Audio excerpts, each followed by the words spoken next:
सुंदरजीत Kaur पुट्टर lecturer Punjabi सरकारी कन्या senior secondary school camp Batala जिला गुरदासपुर विखे सेवा निभा रही हाँ।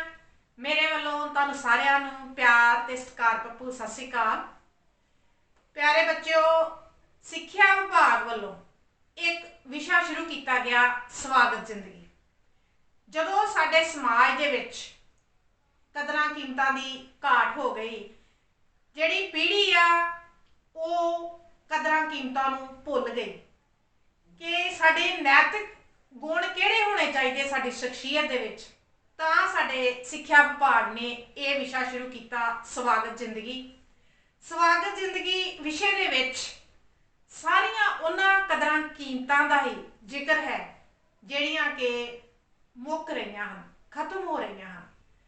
ते हुण असीं इन्हां कदरां कीमतां नूं वधाउण दे वास्ते बच्चिआं दे विच पैदा करन दे लई ਵੱਖ-ਵੱਖ क्रियावां ਜਿਹੜੀਆਂ इस स्वागत जिंदगी विषय के अधीन हैं वो करवावांगे।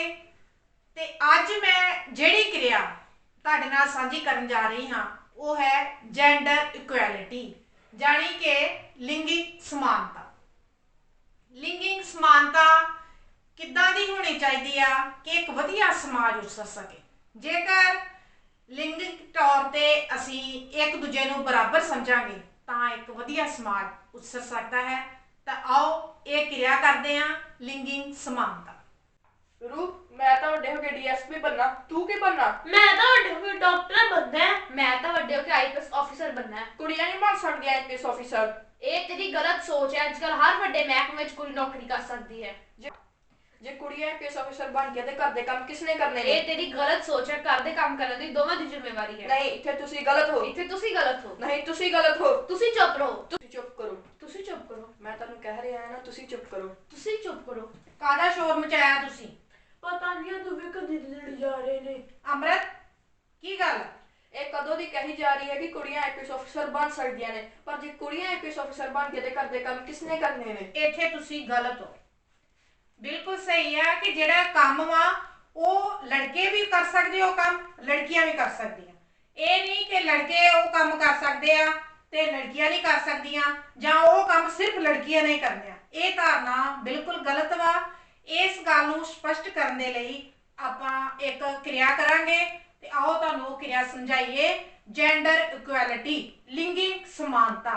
लिंग के आधार पर सब बराबर हाँ, इस गल नू स्पष्ट करने दे वास्ते आपां क्रिया करके दिखाउने।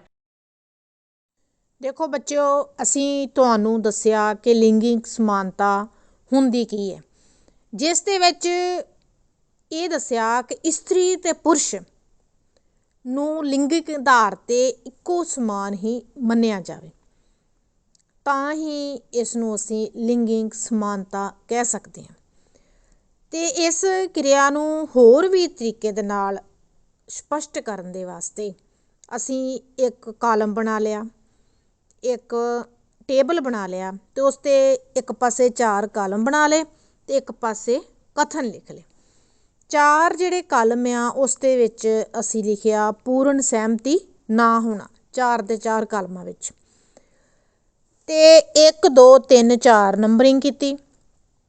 ਪਹਿਲੇ ਨੰਬਰ 'ਚ ਜੇਕਰ ਤੁਸੀਂ 100% ਸਹਿਮਤ ਨਹੀਂ, ਫਿਰ ਤੁਸੀਂ 1 ਨੰਬਰ 'ਤੇ ਟਿਕ ਕਰੋਗੇ। ਜੇਕਰ ਤੁਹਾਡੇ ਮਨ ਦੇ ਵਿੱਚ ਆ ਕਿ ਤੁਸੀਂ 75% ਸਹਿਮਤ ਨਹੀਂ, ਫਿਰ 2 'ਤੇ ਟਿਕ ਕਰੋਗੇ। ਜੇ ਤੁਹਾਨੂੰ ਲੱਗਦਾ ਕਿ ਅਸੀਂ 50% ਸਹਿਮਤ ਵਾਂ ਅਤੇ 50% ਸਹਿਮਤ ਨਹੀਂ, ਫਿਰ 3 ਨੰਬਰ 'ਤੇ। ਜੇ ਤੁਹਾਨੂੰ ਲੱਗਦਾ ਕਿ ਅਸੀਂ 25% ਇਸ ਗੱਲ ਨਾਲ ਸਹਿਮਤ ਨਹੀਂ, ਤੇ ਫਿਰ ਤੁਸੀਂ 4 ਨੰਬਰ 'ਤੇ ਟਿਕ ਕਰੋਗੇ। ਹੁਣ ਇਸ ਤੋਂ ਪਿੱਛੋਂ ਤੁਸੀਂ ਪਹਿਲਾ ਕਥਨ ਪੜ੍ਹੋਗੇ ਕਿ ਕੁੜੀ ਨਾਲੋਂ ਮੁੰਡੇ ਦਾ ਜਨਮ ਹੋਣਾ ਜ਼ਿਆਦਾ ਜ਼ਰੂਰੀ ਹੈ। ਜਿਸ ਤਰ੍ਹਾਂ ਕਿ ਸਾਡੇ ਸਮਾਜ ਦੇ ਵਿੱਚ ਆਮ ਤੌਰ 'ਤੇ ਮੁੰਡੇ ਦੇ ਜਨਮ ਨੂੰ ਅਹਿਮੀਅਤ ਦਿੱਤੀ ਜਾਂਦੀ ਹੈ, ਅਤੇ ਤੁਹਾਡੀ ਸੋਚ ਕੀ ਕਹਿੰਦੀ ਹੈ? ਜੇਕਰ ਤੁਸੀਂ ਇਸ ਗੱਲ ਦੇ ਨਾਲ ਸਹਿਮਤ ਨਹੀਂ, ਤੁਸੀਂ ਸੋਚਦੇ ਜੇ ਕਿ ਕੁੜੀ ਹੋਵੇ ਜਾਂ ਮੁੰਡਾ ਹੋਵੇ, ਉਹਨਾਂ ਦਾ ਇਹਦੇ ਵਿੱਚ ਜ਼ਰੂਰੀ ਨਹੀਂ ਕਿ ਉਹ ਲੜਕਾ ਹੀ ਹੋਵੇ, ਅਤੇ ਇਸ ਦੇ ਵਿੱਚ ਤੁਸੀਂ 100% ਜੇ ਇਸ ਗੱਲ ਨਾਲ ਸਹਿਮਤ ਨਹੀਂ, ਫਿਰ ਤੁਸੀਂ 1 ਨੰਬਰ 'ਤੇ ਟਿਕ ਕਰੋਗੇ। ਅਤੇ ਜੇ ਤੁਸੀਂ ਥੋੜ੍ਹੇ ਸਹਿਮਤ ਹੋ, ਥੋੜ੍ਹੇ ਸਹਿਮਤ ਨਹੀਂ ਹੋ ਤੇ ਫਿਰ 2 ਤੇ ਜੇ ਤੁਸੀਂ 50-50% ਹੋ ਤੇ ਫਿਰ ਤੁਸੀਂ 3 ਨੰਬਰ ਤੇ ਜੇ ਤੁਸੀਂ ਸਿਰਫ 25% ਸਹਿਮਤ ਨਹੀਂ ਹੋ ਤੇ ਫਿਰ ਤੁਸੀਂ 4 ਨੰਬਰ ਤੇ ਕਰੋਗੇ। ਇਸੇ ਤਰ੍ਹਾਂ ਦੂਸਰਾ ਕਥਨ ਵੇਖੋ ਕਿ ਸਿਰਫ ਲੜਕਾ ਹੀ ਬਜ਼ੁਰਗ ਮਾਂ-ਬਾਪ ਦੀ ਸੇਵਾ ਕਰ ਸਕਦਾ ਹੈ। ਤੇ ਇਹਦੇ ਵਿੱਚ ਤੁਸੀਂ ਆਪਣੇ ਦਿਮਾਗ ਦੇ ਨਾਲ ਸੋਚਣਾ ਕਿ ਕੀ ਸਿਰਫ ਲੜਕਾ ਹੀ ਮਾਂ-ਬਾਪ ਦੀ ਸੇਵਾ ਕਰ ਸਕਦਾ, ਲੜਕੀ ਮਾਂ-ਬਾਪ ਦੀ ਸੇਵਾ ਨਹੀਂ ਕਰ ਸਕਦੀ। ਇਸ ਗੱਲ ਨੂੰ ਸੋਚ ਕੇ ਜਿੰਨੇ ਪ੍ਰਤੀਸ਼ਤ ਤੁਸੀਂ ਸਹਿਮਤ ਹੋ ਉਸ ਨੰਬਰ ਦੇ ਉੱਤੇ ਤੁਸੀਂ ਟਿਕ ਕਰ ਦੇਣਾ। ਤੀਜਾ ਕਥਨ ਵੇਖੋ, ਲੜਕੇ ਨਾਲੋਂ ਲੜਕੀ ਦੀ ਸ਼ਕਲ ਸੂਰਤ ਜ਼ਿਆਦਾ ਅਹਿਮੀਅਤ ਰੱਖਦੀ ਹੈ। ਇਸ ਗੱਲ ਦੇ ਨਾਲ ਤੁਸੀਂ ਕਿੰਨੇ ਸਹਿਮਤ ਹੋ? ਜੇ ਤੁਸੀਂ 100% ਸਹਿਮਤ ਨਹੀਂ ਇਸ ਗੱਲ ਨਾਲ ਕਿ ਇਹ ਜ਼ਰੂਰੀ ਨਹੀਂ ਕਿ ਲੜਕੇ ਦੀ ਸੂਰਤ ਜਾਂ ਲੜਕੀ ਦੀ ਸੂਰਤ ਜਿਹੜੀ ਆ ਉਹ ਜ਼ਿਆਦਾ ਅਹਿਮੀਅਤ ਰੱਖਦੀ ਲੜਕੇ ਨਾਲੋਂ, ਤੇ ਤੁਸੀਂ ਉਸੇ ਨੰਬਰ ਦੇ ਉੱਤੇ ਟਿਕ ਕਰੋਗੇ ਜਿਸ ਤਰ੍ਹਾਂ ਤੁਹਾਨੂੰ ਸਮਝਾਇਆ ਕਿ ਕਿੰਨੇ ਪ੍ਰਤੀਸ਼ਤ ਤੁਸੀਂ ਸਹਿਮਤ ਹੋ। ਬੱਚੇ ਦਾ ਧਿਆਨ ਰੱਖਣਾ ਸਿਰਫ ਔਰਤ ਦੀ ਜ਼ਿੰਮੇਵਾਰੀ ਹੈ। ਇਸ ਦੇ ਵਿੱਚ ਤੁਸੀਂ ਵੇਖੋ ਕਿ ਹੁਣ ਦੇ ਸਮਾਜ ਦੇ ਵਿੱਚ ਜਦੋਂ ਅਸੀਂ ਬੱਚੇ ਦੀ ਆਲ ਰਾਊਂਡ ਡਿਵੈਲਪਮੈਂਟ ਕਰਨੀ ਆ ਉਸ ਵੇਲੇ ਜਿਹੜਾ ਵਾ ਸਿਰਫ ਕੀ ਔਰਤ ਦੀ ਜ਼ਿੰਮੇਵਾਰੀ ਹੈ ਬੱਚੇ ਦੇ ਪ੍ਰਤੀ? ਇਸ ਦੇ ਨਾਲ ਤੁਸੀਂ ਕਿੰਨੇ ਪ੍ਰਤੀਸ਼ਤ ਸਹਿਮਤ ਹੋ ਤੇ ਕਿੰਨੇ ਪ੍ਰਤੀਸ਼ਤ ਸਹਿਮਤ ਨਹੀਂ ਹੋ, ਇਹ ਸੋਚ ਕੇ ਤੁਸੀਂ ਉਸ ਨੰਬਰ ਤੇ ਟਿਕ ਕਰ ਦੋਗੇ। ਲੜਕੇ ਲੜਕੀਆਂ ਨਾਲੋਂ ਮੈਥ ਤੇ ਸਾਇੰਸ ਵਿੱਚ ਬਿਹਤਰ ਹੁੰਦੇ ਹਨ। ਇਸ ਨੂੰ ਤੁਸੀਂ ਸੋਚਣਾ ਕਿ ਕੀ ਮੈਥ ਜਿਹੜੇ ਆ ਵਿਸ਼ਾ ਇਹ ਲੜਕੀਆਂ ਨਹੀਂ ਪੜ੍ਹਦੀਆਂ? ਕਿ ਮੈਥ ਵਿਸ਼ੇ ਦੇ ਵਿੱਚ ਲੜਕੀਆਂ ਵੱਡੀਆਂ ਪੋਸਟਾਂ ਉੱਤੇ ਨਹੀਂ ਹਨ? ਇਹ ਗੱਲਾਂ ਨੂੰ ਸੋਚ ਕੇ ਤੁਸੀਂ ਜਿਹੜਾ ਵਾ ਜਿਸ ਨੰਬਰ ਦੇ ਉੱਤੇ ਤੁਸੀਂ ਠੀਕ ਸਮਝਦੇ ਜੇ ਉਸ ਨੰਬਰ ਦੇ ਉੱਤੇ ਤੁਸੀਂ ਟਿਕ ਕਰ ਦੇਣੀ। ਲੜਕੇ ਲੜਕੀਆਂ ਨਾਲੋਂ ਜ਼ਿਆਦਾ ਸਿੱਖਿਆ ਪ੍ਰਾਪਤ ਕਰ ਸਕਦੇ ਹਨ। ਇਸ ਦੇ ਵਿੱਚ ਵੀ ਤੁਸੀਂ ਕਿੰਨੇ ਪ੍ਰਤੀਸ਼ਤ ਸਹਿਮਤ ਹੋ ਤੇ ਕਿੰਨੇ ਪ੍ਰਤੀਸ਼ਤ ਸਹਿਮਤ ਨਹੀਂ ਹੋ, ਇਹ ਗੱਲ ਨੂੰ ਸੋਚ ਕੇ ਉਸ ਦੇ ਅੱਗੇ ਟਿਕ ਕਰ ਦੇਣਾ। ਮਾਰਸ਼ਲ, ਰਗਬੀ, ਫੁੱਟਬਾਲ ਆਦਿ ਖੇਡਾਂ ਵਿੱਚ ਲੜਕੀਆਂ ਲੜਕਿਆਂ ਨਾਲੋਂ ਘੱਟ ਕਾਬਲ ਹਨ। ਇਹ ਗੱਲ ਨੂੰ ਤੁਸੀਂ ਪਹਿਲਾਂ ਡੀਪਲੀ ਸੋਚਣਾ ਕਿ ਕੀ ਇਹ ਗੱਲ ਠੀਕ ਹੈ ਤੇ ਕਿੰਨੇ ਪ੍ਰਤੀਸ਼ਤ ਠੀਕ ਹੈ, ਤੇ ਫਿਰ ਤੁਸੀਂ ਜਿਸ ਨੰਬਰ ਦੇ ਅੱਗੇ ਠੀਕ ਸਮਝਦੇ ਜੇ ਉਸ ਨੂੰ ਤੁਸੀਂ ਟਿਕ ਕਰ ਦੇਣਾ। ਹੁਣ ਵੇਖੋ 9ਵਾਂ ਕਥਨ ਕੀ ਆ ਕਿ ਉਧਾਰ ਲਏ ਪੈਸੇ ਛੇਤੀ ਵਾਪਸ ਕਰਨ ਦਾ ਮਰਦਾਂ ਉੱਤੇ ਔਰਤਾਂ ਨਾਲੋਂ ਵੱਧ ਯਕੀਨ ਹੁੰਦਾ ਹੈ। ਤੁਸੀਂ ਹੁਣ ਇਸ ਤਰ੍ਹਾਂ ਕਰਨਾ ਕਿ ਸੋਚਣਾ ਕਿ ਕੀ ਮਰਦਾਂ 'ਤੇ ਜ਼ਿਆਦਾ ਯਕੀਨ ਕੀਤਾ ਜਾ ਸਕਦਾ ਕਿ ਉਹ ਜ਼ਿਆਦਾ ਜ਼ਬਾਨ ਵਾਲੇ ਆ, ਔਰਤਾਂ ਨਹੀਂ? ਇਸ ਗੱਲ ਨੂੰ ਸੋਚਣ ਤੋਂ ਬਾਅਦ ਤੁਸੀਂ ਜਿਸ ਨੰਬਰ ਦੇ ਉੱਤੇ ਠੀਕ ਸਮਝਦੇ ਜਿਸ ਉੱਪਰ ਟਿਕ ਕਰ ਦੇਣੀ। ਜੇਕਰ ਕਿਸੇ ਇਸਤਰੀ ਅਧਿਆਪਕਾਂ ਨੂੰ ਲੰਮੀ ਛੁੱਟੀ ਮਿਲਦੀ ਹੈ ਤਾਂ ਮਰਦ ਅਧਿਆਪਕਾਂ ਨੂੰ ਸ਼ਿਕਾਇਤ ਨਹੀਂ ਕਰਨੀ ਚਾਹੀਦੀ। ਇਸ ਗੱਲ ਦੀ ਕਿੰਨੇ ਪ੍ਰਤੀਸ਼ਤ ਸਹਿਮਤੀ ਹੈ ਤੁਹਾਡੇ ਮਨ ਦੇ ਵਿੱਚ ਤੇ ਕਿੰਨੇ ਪ੍ਰਤੀਸ਼ਤ ਸਹਿਮਤੀ ਨਹੀਂ, ਫਿਰ ਉਸ 'ਤੇ ਅੱਗੇ ਟਿਕ ਕਰ ਦੇਣਾ। ਕੁੜੀਆਂ ਦੇ ਮੁਕਾਬਲੇ ਮੁੰਡਿਆਂ ਦੀ ਪੜ੍ਹਾਈ 'ਤੇ ਖਰਚ ਕੀਤੇ ਗਏ ਪੈਸੇ ਵੱਧ ਲਾਹੇਵੰਦ ਹੁੰਦੇ ਹਨ। ਇਹ ਜਿਹੜੀ ਧਾਰਨਾ ਵਾ ਸਾਡੇ ਸਮਾਜ ਦੀ ਬਹੁਤ ਪੁਰਾਣੀ ਕਿ ਲੜਕੀ ਦੇ ਉੱਤੇ ਜਿਹੜੇ ਪੈਸੇ ਖਰਚ ਕਰਨੇ ਬੇਕਾਰ ਵਾ, ਪਰ ਹੁਣ ਦੇ ਬਦਲਦੇ ਯੁੱਗ ਵਿੱਚ ਅਜਿਹੀ ਗੱਲ ਘੱਟ ਏ। ਇਹ ਤੁਸੀਂ ਸੋਚ ਕੇ ਲਿਖਣਾ ਕਿ ਕੀ ਜੇਕਰ ਲੜਕੀ ਨੂੰ ਪੜ੍ਹਾਇਆ ਜਾਵੇ ਤੇ ਇਸ ਦੇ ਨਾਲ 2 ਪੀੜ੍ਹੀਆਂ ਪੜ੍ਹਦੀਆਂ, ਤੇ ਜੇ ਤੁਹਾਨੂੰ ਇਹ ਗੱਲ ਸਹੀ ਲੱਗਦੀ ਆ ਤੇ ਜੇ ਤੁਹਾਨੂੰ ਇਹ ਗੱਲ ਸਹੀ ਪ੍ਰਤੀਸ਼ਤ ਕਿੰਨੇ ਪ੍ਰਤੀਸ਼ਤ ਨਹੀਂ ਲੱਗਦੀ, ਉਹ ਤੁਸੀਂ ਆਪਣੀ ਸੋਚ ਮੁਤਾਬਕ ਟਿਕ ਕਰਨਾ। ਅੱਜ ਕੱਲ੍ਹ ਔਰਤ ਤੇ ਮਰਦ ਨੇ ਇੱਕੋ ਜਿਹੀ ਪੜ੍ਹਾਈ ਕੀਤੀ ਹੈ ਤੇ ਉਹਨਾਂ ਦੀ ਤਨਖਾਹ ਵੀ ਇੱਕੋ ਜਿਹੀ ਹੈ। ਬਿਲਕੁਲ ਗੱਲ ਠੀਕ ਆ। ਇਸ ਦੇ ਉੱਤੇ ਤੁਸੀਂ ਸਹਿਮਤੀ ਜਿਹੜੀ ਆ ਜਾਂ ਨਾ ਸਹਿਮਤੀ ਉਸ 'ਤੇ ਟਿਕ ਲਗਾਉਣੀ ਆ। ਜਿਵੇਂ ਜਿਵੇਂ ਔਰਤਾਂ ਦੇ ਹੱਕ ਵੱਧ ਗਏ ਹਨ, ਮਰਦਾਂ ਦਾ ਅਕਸ ਸਮਾਜ ਵਿੱਚ ਘਟਦਾ ਜਾ ਰਿਹਾ ਹੈ। ਇਸ ਜਿਹੜੀ ਕਥਨ ਆ ਇਸ ਨੂੰ ਸੋਚ ਕੇ ਤੁਸੀਂ ਸਹਿਮਤੀ ਜਾਂ ਨਾ ਸਹਿਮਤੀ ਕਿੰਨੇ ਪ੍ਰਤੀਸ਼ਤ ਆ ਉਹ ਪ੍ਰਗਟਾਉਣੀ ਆ ਔਰਤਾਂ ਘਰੇਲੂ ਕੰਮ ਅਤੇ ਪਰਿਵਾਰ ਵੱਲ ਧਿਆਨ ਦੇਣ ਦਾ ਕੰਮ ਇੱਕੋ ਸਮੇਂ ਵਿੱਚ ਨਹੀਂ ਕਰ ਸਕਦੀ। ਇਸ ਦੇ ਬਾਰੇ ਵਿੱਚ ਤੁਸੀਂ ਆਪਣੇ ਵਿਚਾਰ ਦੇਣ ਦੇ ਲਈ ਪ੍ਰਤੀਸ਼ਤਾਂ ਦੇ ਹਿਸਾਬ ਨਾਲ ਟਿਕ ਕਰਨੀ ਹੈ। ਮਰਦਾਂ ਉੱਤੇ ਜ਼ਿੰਮੇਵਾਰੀ ਔਰਤਾਂ ਨਾਲੋਂ ਜ਼ਿਆਦਾ ਹੈ। ਇਸ ਦੇ ਬਾਰੇ ਵਿੱਚ ਤੁਸੀਂ ਇਹ ਟਿਕ ਕਰਨੀ ਆ ਵੀ ਕੀ ਇਹ ਗੱਲ ਸਹੀ ਆ ਕਿ ਔਰਤਾਂ ਉੱਤੇ ਜ਼ਿੰਮੇਵਾਰੀ ਘੱਟ ਆ, ਮਰਦਾਂ ਉੱਤੇ ਜ਼ਿੰਮੇਵਾਰੀ ਜ਼ਿਆਦਾ। ਅਤੇ ਇਹ ਸਾਰੀਆਂ ਗੱਲਾਂ ਨੂੰ ਬੱਚਿਓ ਤੁਸੀਂ ਟਿਕ ਕਰਕੇ ਫਿਰ ਜਿਹੜੀ ਇਹਦੀ ਨੰਬਰ ਵਾ ਉਹ ਤੁਸੀਂ ਜੋੜ ਲਾਓਗੇ ਅਤੇ ਕਿੰਨੇ ਵਿਚਾਰ ਕਿਹੜੇ ਪਾਸੇ ਆ, ਕਿੰਨੇ ਵਿਚਾਰ ਸਹਿਮਤ ਵਾ, ਕਿੰਨੇ ਵਿਚਾਰ ਜਿਹੜੇ ਆ ਉਹ ਨਾ ਸਹਿਮਤੀ ਦੇ ਵਿੱਚ ਕਿੰਨੇ ਪ੍ਰਤੀਸ਼ਤ ਨੇ। ਤੁਸੀਂ ਹੁਣ ਨੰਬਰ ਜੋੜ ਲਏ ਅਤੇ ਨੰਬਰ ਜੋੜਨ ਤੋਂ ਬਾਅਦ ਤੁਸੀਂ ਵੇਖੋਗੇ ਕਿ ਜੇ ਤੁਹਾਡੇ ਅੰਕ ਆ ਜਾਂਦੇ ਆ 46 ਤੋਂ 60% ਤੱਕ, ਫਿਰ ਤੁਸੀਂ ਵੇਖੋ ਕਿ ਤੁਹਾਡੇ ਜਵਾਬ ਜ਼ਿਆਦਾਤਰ ਉਹੀ ਦਰਸਾ ਰਹੇ ਹਨ ਜੋ ਸਾਡੀ ਸੁਸਾਇਟੀ ਵਿੱਚ ਮੰਨੇ ਜਾਂਦੇ ਹਨ। ਤੁਸੀਂ ਉਸੇ ਵਿੱਚ ਸੰਤੁਸ਼ਟ ਹੋ ਜਿਵੇਂ ਅੱਜ ਦੇ ਮੌਜੂਦਾ ਹਾਲਾਤ ਵਿੱਚ ਔਰਤਾਂ ਮਰਦ ਆਪਣਾ ਆਪਣਾ ਕੰਮ ਕਰ ਰਹੇ ਹਨ, ਭਾਵੇਂ ਇਸ ਨਾਲ ਔਰਤ ਜਾਂ ਕੁੜੀਆਂ ਨੂੰ ਨਿਰਾਸ਼ਾਜਨਕ ਹਾਲਤਾਂ ਵਿੱਚੋਂ ਗੁਜ਼ਰਨਾ ਪੈਂਦਾ ਹੈ, ਜਿਵੇਂ ਕਿ ਭੇਦਭਾਵ ਅਤੇ ਗਲਤ ਨੀਤੀਆਂ।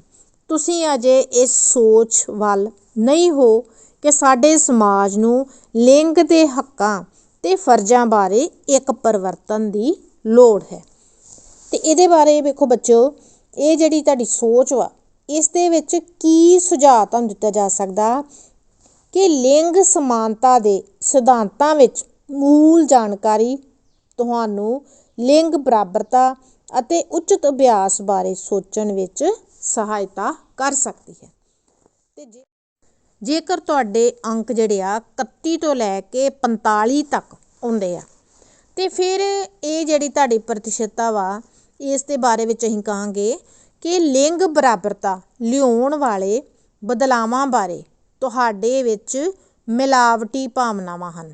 ਤੁਹਾਨੂੰ ਯਕੀਨ ਨਹੀਂ ਹੈ ਕਿ ਲਿੰਗ ਸਮਾਨਤਾ ਦਾ ਪ੍ਰਭਾਵ ਰਵਾਇਤੀ ਭੂਮਿਕਾਵਾਂ ਜਿਵੇਂ ਕਿ ਪੁਰਸ਼ਾਂ ਦੀ ਸਥਿਤੀ ਅਤੇ ਸਟੇਟਸ ਉੱਤੇ ਕੀ ਫਰਕ ਪਵੇਗਾ। ਅਤੇ ਇਸ ਸੋਚ ਦੇ ਲਈ ਜਿਹੜਾ ਸੁਝਾਅ ਆ ਉਹ ਇਹ ਆ ਕਿ ਤੁਹਾਨੂੰ ਲਿੰਗ ਬਰਾਬਰੀ ਬਾਰੇ ਮੂਲ ਜਾਣਕਾਰੀ ਹੈ, ਪਰ ਅਜੇ ਵੀ ਕੁਝ ਖੇਤਰ ਹਨ ਜੋ ਤੁਹਾਨੂੰ ਚੁਭਦੇ ਹਨ। ਤੁਹਾਨੂੰ ਇਸ ਚੀਜ਼ ਬਾਰੇ ਹੋਰ ਜਾਣਕਾਰੀ ਪ੍ਰਾਪਤ ਕਰਨ ਦੀ ਕੋਸ਼ਿਸ਼ ਕਰਨੀ ਚਾਹੀਦੀ ਹੈ ਤਾਂ ਜੋ ਤੁਹਾਡੇ ਪਰਿਵਾਰ ਦੇ ਜੀਵਨ ਪੱਧਰ ਅਤੇ ਸਮੂਹ ਸਮਾਜ ਨੂੰ ਵਧੀਆ ਬਣਾਉਣ ਵਿੱਚ ਸਹਾਇਤਾ ਮਿਲ ਸਕੇ। ਹੁਣ ਬੱਚਿਓ ਉਹ ਅਗਲੀ ਪ੍ਰਤੀਸ਼ਤਤਾ ਅਸੀਂ ਵੇਖਣੀ ਆ ਕਿ ਜੇਕਰ ਤੁਹਾਡੇ ਸੋਚ ਦੇ ਮੁਤਾਬਕ 16 ਤੋਂ 30% ਤੱਕ ਤੁਹਾਡੇ ਅੰਕ ਆਉਂਦੇ ਆ ਅਤੇ ਫਿਰ ਤੁਹਾਡੀ ਸੋਚ ਕੀ ਕਹਿੰਦੀ ਆ। ਤੁਹਾਡੇ ਕੋਲ ਲਿੰਗ ਦੇ ਮੁੱਦਿਆਂ ਬਾਰੇ ਚੰਗੀ ਜਾਣਕਾਰੀ ਹੈ ਅਤੇ ਤੁਸੀਂ ਪਛਾਣਦੇ ਹੋ ਕਿ ਔਰਤਾਂ ਅਤੇ ਕੁੜੀਆਂ ਨੂੰ ਉਹ ਸਾਰੇ ਸੂਤਰਾਂ ਦੀ ਬਰਾਬਰ ਉਪਲਬਧਤਾ ਹੋਣੀ ਚਾਹੀਦੀ ਹੈ ਜੋ ਮੁੰਡਿਆਂ ਅਤੇ ਮਰਦਾਂ ਨੂੰ ਹੁੰਦੀ ਹੈ।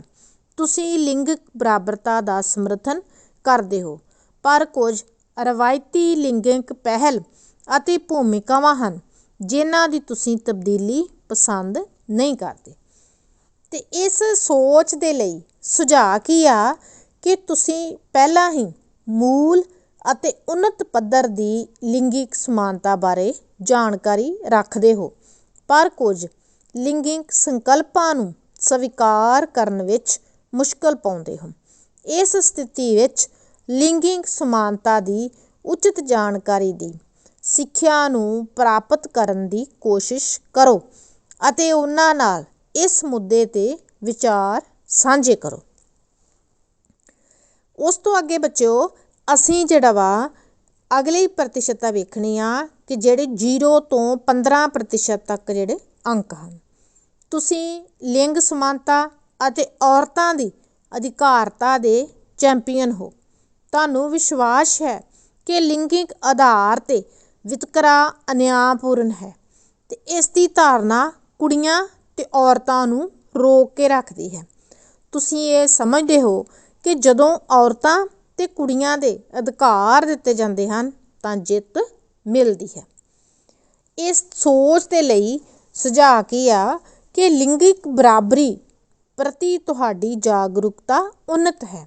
ਤੁਸੀਂ ਆਪਣੇ ਆਪ ਨੂੰ ਔਰਤਾਂ ਤੇ ਕੁੜੀਆਂ ਦੇ ਅਧਿਕਾਰਾਂ ਦੇ ਜੇਤੂ ਸਮਝ ਸਕਦੇ ਹੋ। ਤੁਹਾਡੇ ਅੰਕ ਸੁਝਾਅ ਦਿੰਦੇ ਹਨ ਕਿ ਤੁਸੀਂ ਬਹੁਤ ਜ਼ਿਆਦਾ ਸੰਭਾਵਿਤ ਹੋ ਅਤੇ ਆਪਣੀ ਲਿੰਗਿਕ ਬਰਾਬਰੀ ਦੇ ਗਿਆਨ ਨੂੰ ਅਭਿਆਸ ਵਿੱਚ ਲਿਆਉਣ ਲਈ ਤਿਆਰ ਹੋ। ਤੁਸੀਂ ਆਪਣੀ ਲਿੰਗਿਕ ਬਰਾਬਰੀ ਦੀ ਸੋਚ ਆਪਣੇ ਸਾਥੀ ਪਰਿਵਾਰਾਂ ਅਤੇ ਦੋਸਤਾਂ ਵਿੱਚ ਸਾਂਝੀ ਕਰ ਸਕਦੇ ਹੋ। ਬੱਚਿਓ, ਇਹ ਜਿਹੜੀ ਜੈਂਡਰ ਇਕੁਐਲਿਟੀ ਆ, ਇਹਨੂੰ ਚੰਗੀ ਤਰ੍ਹਾਂ ਸਪਸ਼ਟ ਕਰਨ ਦੇ ਵਾਸਤੇ ਅਸੀਂ ਇੱਕ ਹੋਰ ਕਿਰਿਆ ਕਰਦੇ ਹਾਂ। ਜਿਸ ਤਰ੍ਹਾਂ ਆਮ ਤੌਰ ਤੇ ਅਸੀਂ ਕੀ ਕਰਦੇ ਹਾਂ ਕਿ ਕੋਈ ਚੀਜ਼ ਲੈ ਆਉਂਦੀ, ਜਿੱਦਾਂ ਮੈਂ ਇੱਕ ਕੁਝ ਟੀ-ਸ਼ਰਟ ਵਗੈਰਾ ਬਾਜ਼ਾਰੋਂ ਲੈ ਕੇ ਆਈ ਤੇ ਉਸ ਦੇ ਵਿੱਚ ਇੱਕ ਗੁਲਾਬੀ ਰੰਗ ਸੀਗਾ। ਗੁਲਾਬੀ ਰੰਗ ਦੀ ਟੀ-ਸ਼ਰਟ ਲਿਆ ਕੇ ਮੈਂ ਆਪਣੇ ਬੇਟੇ ਨੂੰ ਦਿੱਤੀ ਤੇ ਉਹ ਕਹਿੰਦਾ ਕਿ ਇਹ ਜਿਹੜੀ ਟੀ-ਸ਼ਰਟ ਹੈ ਨਹੀਂ ਮੈਂ ਪਾਉਣੀ, ਇਹ ਰੰਗ ਜਿਹੜਾ ਲੜਕੀਆਂ ਵਾਲਾ ਰੰਗ ਹੈ। ਸਿਰਫ ਉਸ ਦੀ ਹੀ ਨਹੀਂ, ਆਮ ਹੀ ਧਾਰਨਾ ਵਾ। ਕੋਈ ਪੈਨ ਲੈ ਕੇ ਆਓ ਵੱਖਰੇ ਵੱਖਰੇ ਰੰਗ ਦੇ, ਗੁਲਾਬੀ ਰੰਗ ਸਪੈਸ਼ਲ ਤੌਰ ਤੇ ਕਿਹਾ ਜਾਂਦਾ ਕਿ ਇਹ ਲੜਕੀਆਂ ਦਾ ਰੰਗ ਆ, ਇਹ ਜਿਹੜਾ ਵਾ ਅਸੀਂ ਨਹੀਂ ਵਰਤਣਾ। ਅਜਿਹੀ ਕੋਈ ਗੱਲ ਨਹੀਂ ਹੁੰਦੀ। ਸਭ ਹੀ ਰੰਗ ਸਾਰੇ ਵਰਤ ਸਕਦੇ ਆ, ਭਾਵੇਂ ਉਹ ਲੜਕੀ ਆ ਤੇ ਭਾਵੇਂ ਉਹ ਲੜਕਾ ਵਾ। ਇਹ ਸਾਡੇ ਮਨ ਦੇ ਵਿੱਚ ਜਿਹੜਾ ਬੀਜ ਆ ਨਹੀਂ ਹੋਣਾ ਚਾਹੀਦਾ ਕਿ ਇਹ ਲੜਕੀਆਂ ਵਾਸਤੇ ਆ ਸਪੈਸ਼ਲੀ ਜਾਂ ਇਹ ਸਿਰਫ ਲੜਕਿਆਂ ਵਾਸਤੇ ਹੈ।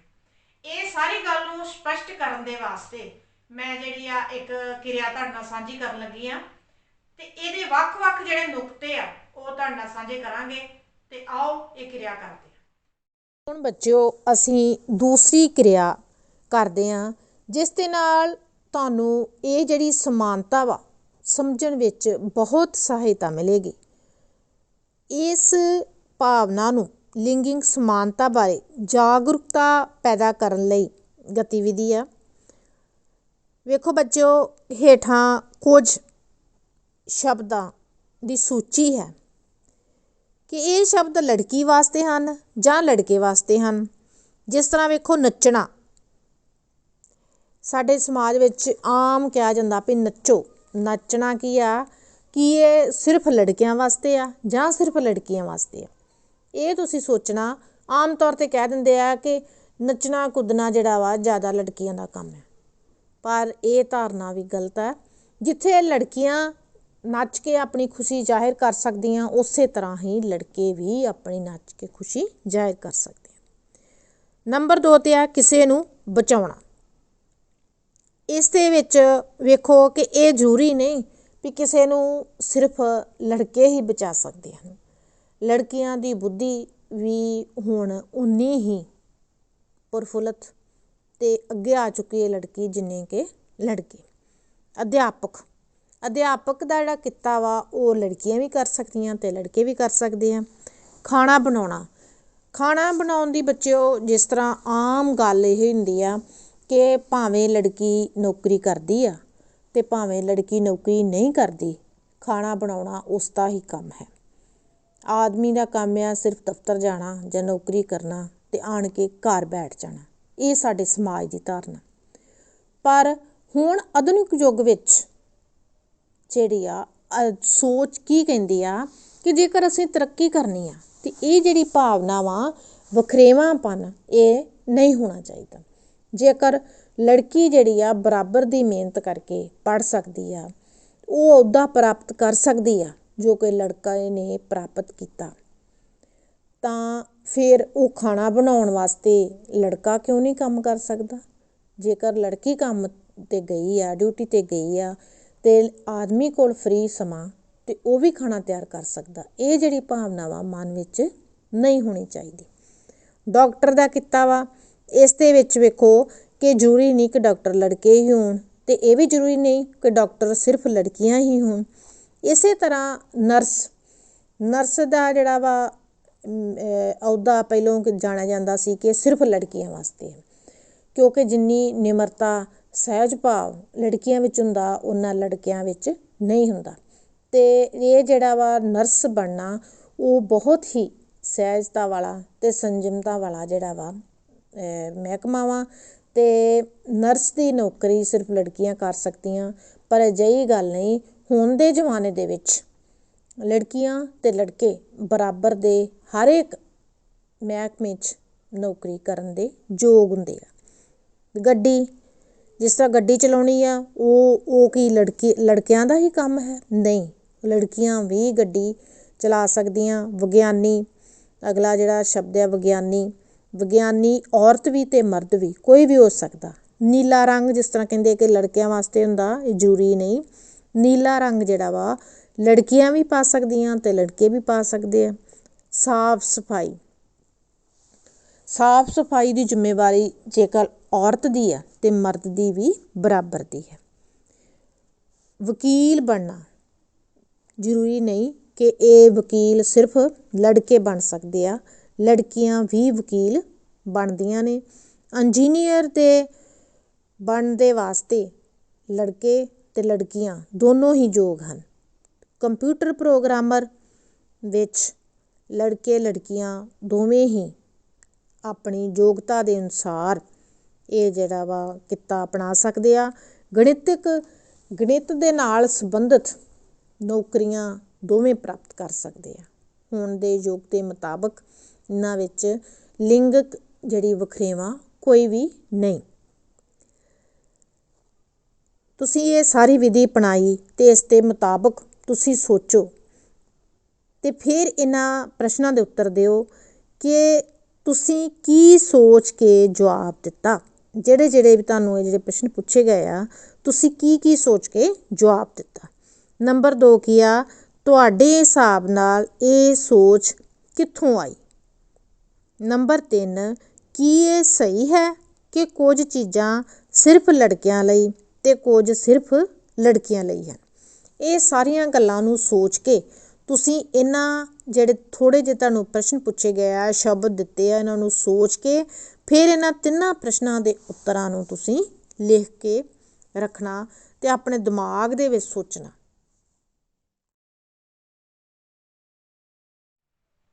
ਬੱਚਿਓ, ਹੁਣ ਅਸੀਂ ਲਿੰਗਿਕ ਸਮਾਨਤਾ ਹੁੰਦੀ ਕੀ ਆ ਇਹ ਸਮਝ ਲਿਆ, ਤੇ ਜਦੋਂ ਇਹ ਲਿੰਗਿਕ ਸਮਾਨਤਾ ਦੀ ਸਮਝ ਆ ਗਈ ਤੇ ਇਸ ਲਿੰਗਿਕ ਸਮਾਨਤਾ ਹੋਣ ਦੇ ਨਾਲ ਫਿਰ ਕੀ ਅਸਰ ਹੁੰਦਾ। ਸਭ ਤੋਂ ਪਹਿਲਾਂ ਔਰਤ ਤੇ ਕੀ ਅਸਰ ਹੁੰਦਾ, ਬੱਚੇ ਤੇ ਕੀ ਅਸਰ ਹੁੰਦਾ, ਆਦਮੀ ਤੇ ਕੀ ਅਸਰ ਹੁੰਦਾ ਤੇ ਸਮਾਜ ਤੇ ਕੀ ਅਸਰ ਹੁੰਦਾ। ਜਦੋਂ ਇਹਨਾਂ ਸਾਰੇ ਪੜਾਵਾਂ ਦੇ ਵਿੱਚੋਂ ਅਸੀਂ ਲੰਘਾਂਗੇ ਤੇ ਫਿਰ ਇੱਕ ਵਧੀਆ ਸਮਾਜ ਉਸਰੇਗਾ। ਇਸ ਦੇ ਨਾਲ ਸੰਬੰਧਿਤ ਅਸੀਂ ਇੱਕ ਕਿਰਿਆ ਤੁਹਾਡੇ ਨਾਲ ਸਾਂਝੀ ਕਰਾਂਗੇ, ਜਿਸ ਦੇ ਨਾਲ ਸਾਰੀ ਗੱਲ ਜਿਹੜੀ ਆ ਤੁਹਾਡੇ ਸਾਹਮਣੇ ਸਪਸ਼ਟ ਹੋ ਜਾਏਗੀ। ਬੱਚਿਓ, ਹੁਣ ਆਪਾਂ ਤੀਸਰੀ ਕਿਰਿਆ ਕਰਦੇ ਹਾਂ ਕਿ ਇਹ ਸਾਰਾ ਕੁਝ ਸਮਝਾਉਣ ਦੇ ਵਾਸਤੇ ਕਿ ਇਹ ਸਮਾਨਤਾ ਦਾ ਚੱਕਰ ਦੇ ਰਾਹੀਂ ਅਸੀਂ ਕੀ ਬਦਲਾਵ ਹੋਇਆ ਇਹ ਵੇਖਾਂਗੇ।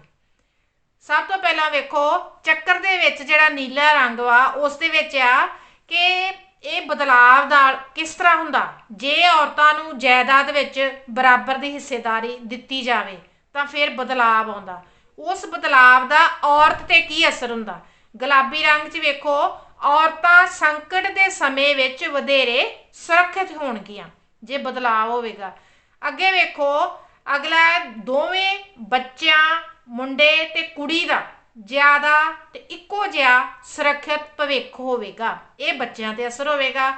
ਉਸ ਤੋਂ ਪਿੱਛੋਂ ਵੇਖੋ ਆਦਮੀ ਤੇ ਇਸ ਬਦਲਾਵ ਦਾ ਕੀ ਅਸਰ ਹੋਏਗਾ। ਆਦਮੀ ਘੱਟ ਬੋਝ ਮਹਿਸੂਸ ਕਰਨਗੇ ਤੇ ਇਹ ਸਾਰੀਆਂ ਗੱਲਾਂ ਦਾ ਸਮਾਜ ਤੇ ਕੀ ਅਸਰ ਹੋਵੇਗਾ। ਸਮਾਜ ਵਿੱਚ ਜਾਇਦਾਦ ਨੂੰ ਲੈ ਕੇ ਝਗੜੇ ਘੱਟ ਹੋਣਗੇ। ਇਸ ਬਦਲਾਵ ਦੇ ਨਾਲ ਇਹ ਜਿਹੜੀਆਂ ਸਾਡੀਆਂ ਸਮਾਜ ਦੇ ਵਿੱਚ ਤਬਦੀਲੀਆਂ ਹੋਣਗੀਆਂ। ਪਿਆਰੇ ਬੱਚਿਓ, ਹੁਣ ਅਸੀਂ ਤੁਹਾਨੂੰ ਵੱਖ-ਵੱਖ ਕਿਰਿਆਵਾਂ ਕਰਵਾ ਕੇ ਇਹ ਸਮਝਾਉਣ ਦੀ ਕੋਸ਼ਿਸ਼ ਕੀਤੀ ਆ ਕਿ ਲਿੰਗਿਕ ਸਮਾਨਤਾ ਹੁੰਦੀ ਕੀ ਆ ਤੇ ਕਿਸ ਤਰ੍ਹਾਂ ਅਸੀਂ ਆਪਣੇ ਮਨ ਦੇ ਵਿੱਚੋਂ ਇਹ ਜਿਹੜੀ ਧਾਰਨਾ ਵਾ ਉਹ ਕੱਢਣੀ ਆ ਕਿ ਇਹ ਲੜਕੀਆਂ ਨੇ ਇਹ ਆਹ ਕੰਮ ਨਹੀਂ ਕਰ ਸਕਦੀਆਂ ਜਾਂ ਇਹ ਲੜਕੀਆਂ ਨੇ ਆਹ ਰੰਗ ਨਹੀਂ ਪਾ ਸਕਦੀਆਂ। ਅਜਿਹੀ ਧਾਰਨਾ ਜਿਹੜੀ ਅਸੀਂ ਆਪਣੇ ਦਿਮਾਗ ਵਿੱਚੋਂ ਸ਼ੁਰੂ ਤੋਂ ਹੀ ਕੱਢਾਂਗੇ ਤਾਂ ਇੱਕ ਵਧੀਆ ਜਿਹੜਾ ਸਮਾਜ ਉਸਰੇਗਾ। ਜਿਹੜੀ ਪੁੰਗਰ ਦੀ ਪਨੀਰੀ ਆ, ਨਵੀਂ ਪੀੜ੍ਹੀ ਆ, ਉਹਦੀ ਸੋਚ ਬਦਲੀ ਜਾਏਗੀ ਜੇਕਰ ਅਸੀਂ ਆਪਣੀ ਸੋਚ ਨੂੰ ਇਸ ਮੁਤਾਬਕ ਢਾਲੀਏ ਕਿ ਲਿੰਗ ਦੇ ਆਧਾਰ ਤੇ ਕੋਈ ਵੀ ਵਖਰੇਵਾਂ ਜਿਹੜਾ ਸਾਡੇ ਵਿੱਚ ਨਹੀਂ ਹੋਣਾ ਚਾਹੀਦਾ। ਤੇ ਇਹ ਮੈਂ ਆਸ ਕਰਦੀ ਆ ਕਿ ਤੁਹਾਨੂੰ ਇਹ ਜਿਹੜੀ ਲਿੰਗਿਕ ਸਮਾਨਤਾ ਜਿਹੜੀ ਆ, ਜਿਹੜਾ ਮੈਂ ਵੱਖ-ਵੱਖ ਕਿਰਿਆਵਾਂ ਕਰਵਾ ਕੇ ਤੁਹਾਨੂੰ ਸਮਝਾਉਣ ਦੀ ਕੋਸ਼ਿਸ਼ ਕੀਤੀ ਆ, ਉਹ ਤੁਹਾਨੂੰ ਸਪਸ਼ਟ ਤੌਰ ਤੇ ਸਮਝ ਲੱਗ ਗਿਆ ਹੋਵੇਗਾ ਕਿ ਇਹ ਲਿੰਗਿਕ ਸਮਾਨਤਾ ਹੁੰਦੀ ਕੀ ਆ ਤੇ ਕਿਸ ਤਰ੍ਹਾਂ ਅਸੀਂ ਇਹ ਹਮੇਸ਼ਾ ਕਾਇਮ ਰੱਖਣੀ ਆ ਇੱਕ ਵਧੀਆ ਸਮਾਜ ਦੀ ਉਸਾਰੀ ਦੇ ਵਾਸਤੇ। ਧੰਨਵਾਦ।